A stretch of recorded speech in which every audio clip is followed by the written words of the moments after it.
Hi all, Neci Love Harmon here of What She Creating Enterprises, and today I will be showing you the basic functions and machine parts of the Janome 660 sewing machine. So let's get started. Okay, let's start in the front of the machine.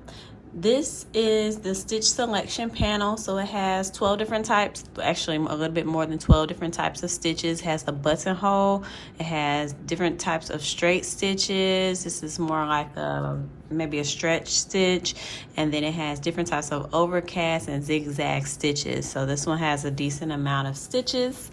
This is the reverse button.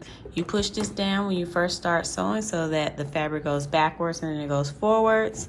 This is the tension dial, and so it should be between probably between 3 and 5. Usually you use the tension dial when the stitch may be too loose or too tight, and you can somehow troubleshoot it by using that. This is called the take-up lever. Okay, you can see it from the side here. The thread take-up lever. We use this when we are threading the machine. Over here is a thread cutter. So all you have to do is take your thread here and cut it like that. So that's no need for scissors. Look on the side here, you have the hand wheel. So as the machine goes up and down, as the needle goes up and down, you'll use this to manually insert the needle. And then this is the stitch selection dial. So if you want to change your stitch, you just move this over and connect the picture to what you want to do, okay? So I'm gonna put it back on the straight stitch, and that's the normal stitch you would use with this machine. This is the on-off switch. This is a air vent so that the machine can breathe.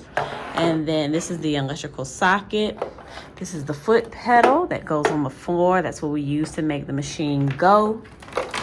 And then you have your electrical socket and then the plug that goes to the wall. All right, I'm gonna put this in here.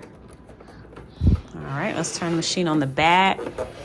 On the back, there's usually the model number. Here's the spool of thread, and then this is the spool holder. Okay, so that holds the thread in place. And let's move over to this side. Okay, we're gonna go down into this console area, kind of go over some of these parts. Okay, this is the thumb screw. So if you need to change the needle, then you would turn the thumb screw and you'll be able to take the needle out or whatnot to change it. This is the clamp. We use this when we are threading the machine. So we'll be using this clamp when we thread the machine. This is the presser foot. So you use this to keep the fabric in place. Is the presser foot lifter or lever. There's a black lever here, so we gently go down to put the presser foot down and gently back up to put the presser foot back up. But when you're sewing, you keep it down. All right, let's keep moving forward. This is another screw that is used to take off the entire presser foot mechanism here. So you usually don't have to do that, but just keep it tight. This is a needle threader. So this machine actually comes with a needle threader, and in another tutorial I will show you how to utilize that, but this is the needle threader, so it helps to thread the needle just in case you have those type of issues. This is the bobbin case like lever. So if you push this out, it will lift up the bobbin case. Here is the bobbin that already has thread on it, and so that's where you hold it. And if you look here, there is a metal piece here, and then there's a slit here. I'm gonna get a little closer so you can see that. So here's the metal piece, and then here's a slit. We'll be using that when we thread the machine, so that's very important. This is the bobbin case.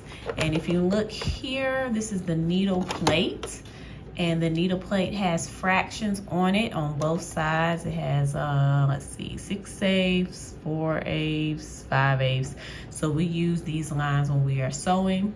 Under the presser foot, these are called the feed dogs here. These are little grooves, and these grooves help to push the fabric forward. All right, so you don't have to actually push them with your hands. It'll push it forward for you. So I'm gonna put that back in there, and then I'm gonna put my bobbin cover back on for the time being. We have our screws here if you need to clean the machine. So sometimes you may have to take those out if you want to clean under there and get that lint out. On the back here, there's a red button. If you push the red button, then the presser foot will release. So if you need to take it off to do, like, you know, different types, use a different presser foot, like a zipper foot, then you will push the red button. Let's look at the top here. This is the bobbin winder spindle. So when you are about to add thread to an empty bobbin, then you will place the bobbin here, and it clicks to the front, to the side and to the side. All right, this is a thread guide that we would use to thread the bobbin. So we would place our thread around the circle. This is a thread guide here that we use to thread our machine, but we'll use that in another tutorial. And I already talked about the thread take up lever here, so you know how to use that. One other thing is this hand wheel can pop out with this machine, and we use that when we're threading the bobbin. So, well, thanks for watching this tutorial of how to use the basic parts of the Janome 660 sewing machine. Don't forget to subscribe to our channel, like and thumbs up this video. Send us video ideas. Look out for online courses for continuing education, and follow us on our social medias. Thanks for watching, and happy sewing.